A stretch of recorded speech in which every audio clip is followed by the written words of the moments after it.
Hi, and welcome to this presentation of Sage Production Scheduler, the new planning and scheduling option.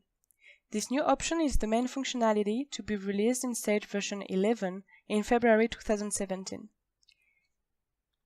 Here are the main functionalities of Sage Manufacturing module. I'm sure you already know them. Planning and scheduling is one of the critical missions manufacturing companies have today. Indeed, one of the biggest challenges is to maintain a competitive advantage. And to do that, they need to be able to meet their customers' demand on time.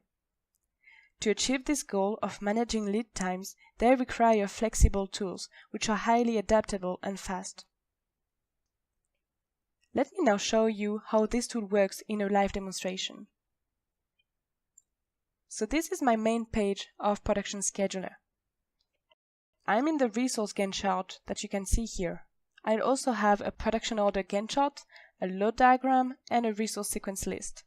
I'm going to explain you what are those different views, and then we are going to have a look at the different actions you can do in Production Scheduler. So the first view is the resource Gantt chart. In that view you can see all machine centers which are here. I have both operators and real machines, and they are grouped per work centers. Here I have the timescale. This timescale is in January, so you can see here in the planning the different operations. One operation would be one routing step. To understand better one operation or what it is, I have to read inside it. The first number is the production order number. Here this is 101017. Then I have the production order line 10,000 and the operation number 10. If I want to know more about that operation, I just need to read on the right in the indicators and details. First I have some planning indicators, then I have the work order, and then I have the operation section. On the work order and on the operation, I have some hypertext link. They are here to enable me to access directly the production order in the EOP and change the data. The workflow is made easy thanks to those hypertext links.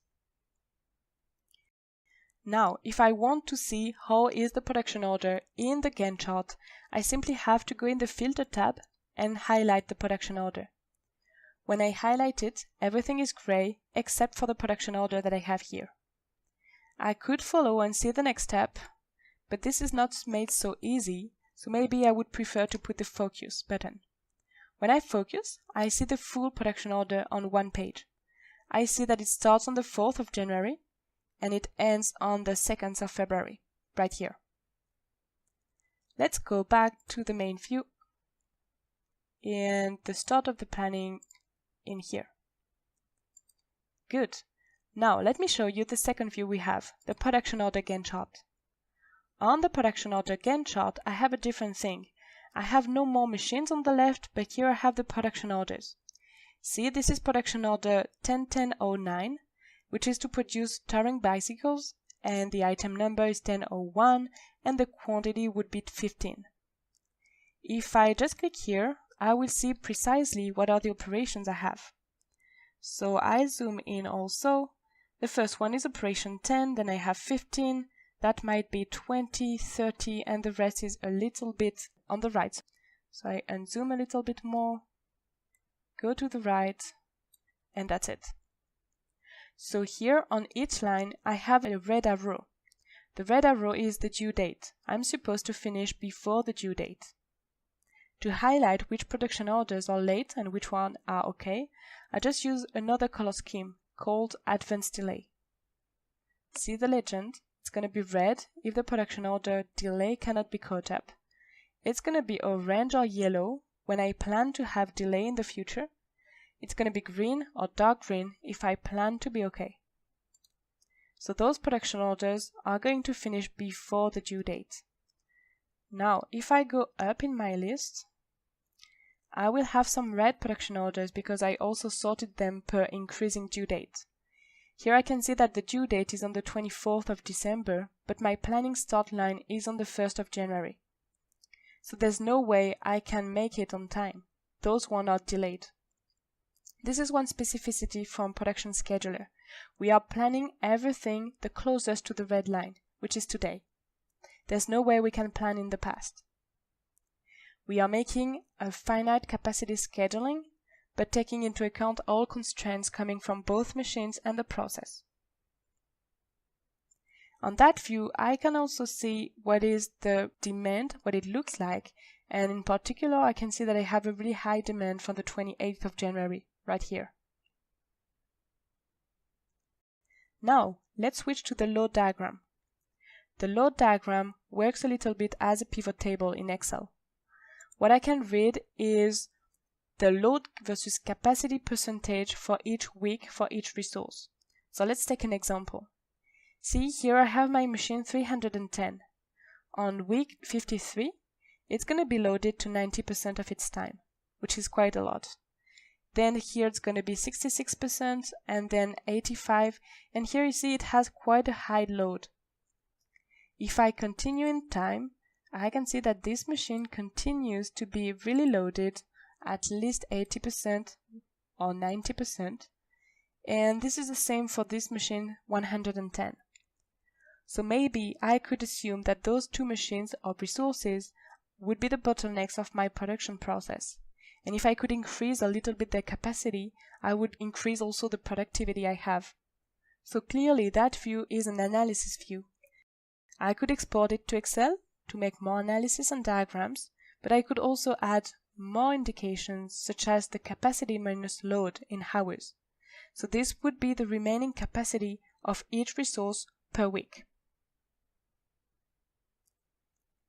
Alright, let's switch to the resource sequence list. On that view, we are going to select only one machine on the left, like the painting inspection cabin, and here I can have the list of all operations to be performed by that machine in chronological order. All the other data they have can help me to plan it correctly. For instance, I could say that I wish to group my different operations depending on the item. So I could say that I wish to put that one close to the other same item right here. When I do a change here, it's also a change that is made on the resource Gantt chart. That introduced me to the actions we can do within the production scheduler. The first action you might be interested of would be the drag and drop, how to change a machine or a date on one operation. Simply, I have to select the operation and activate my Move button. Now, I can drag and drop that operation. See, I have some lines which are in the shadow. That means the machines cannot be used. They are not able to perform that operation. Some of them are in the light, right here, the 3 of them, so I can use them. Let's put it on another machine, right here. The operation is being refreshed, and now I see that the parallel operation that I had here from the same production order is also changed depending on what I did on that first machine. So every time, all my constraints are always respected.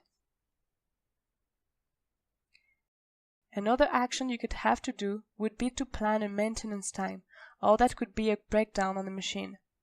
To react fast and to plan it correctly, we have to use the close button right here. So let me show you.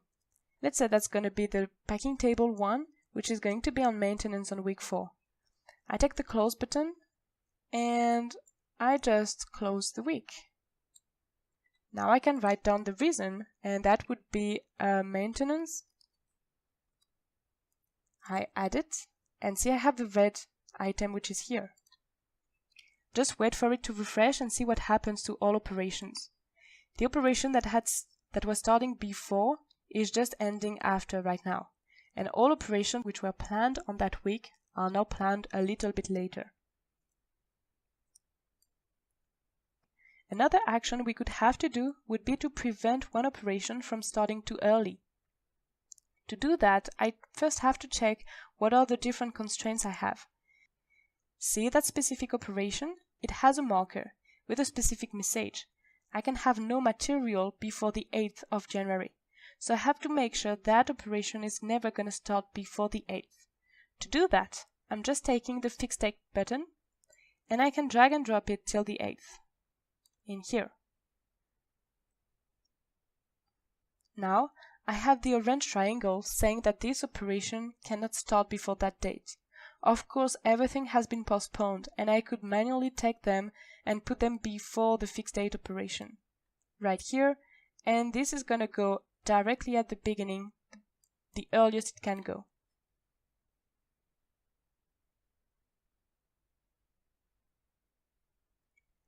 So that is quite a slow move. Maybe I could go a little bit faster.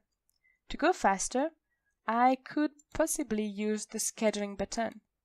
When I click on the schedule button, I'm running the scheduling engine.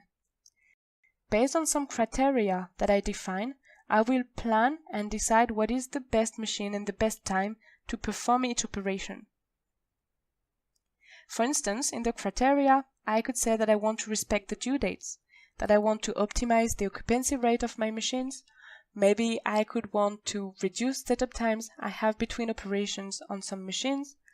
Maybe I could say that I want to increase the productivity. Everything can be done and is taken into account, and see, everything has been really planned more accurately. When I say that I like this planning, I could just publish it. When I publish, I send back to the ERP all data that I planned here, and that could be used directly by the workshop to be done. One last option I didn't show you yet is how I could reduce setup times. To do that, let me change the color scheme I have. So this is the item color scheme. I'm producing some blue, red, green, and yellow items. And see, I try to group my items per color. That's why I have only blue, then only red, then only blue again, etc. This is because this way I avoid to change the color in my machine, so I just save washing time and non-interesting time for my production process. I defined for each machine that is concerned by this color change, what would be the time to go from a blue item to a red, then from a red to a blue, from a red to a green, etc. So all machines can have different times. I did it for the color thing, but you could also imagine to make that for many different setup times. So that could be when you have to change the cutting tools on some machines, or when you have to change the different numerical programs you have on CNC machines, or the molds that you have on an injection press. But also that could be the different raw materials that you have for each item. So this is really a global thing that can be used in any industry. Let's go back to the main color and see what I've got. You can also follow on what has been done or not. That operation has already been performed because it has hatch lines.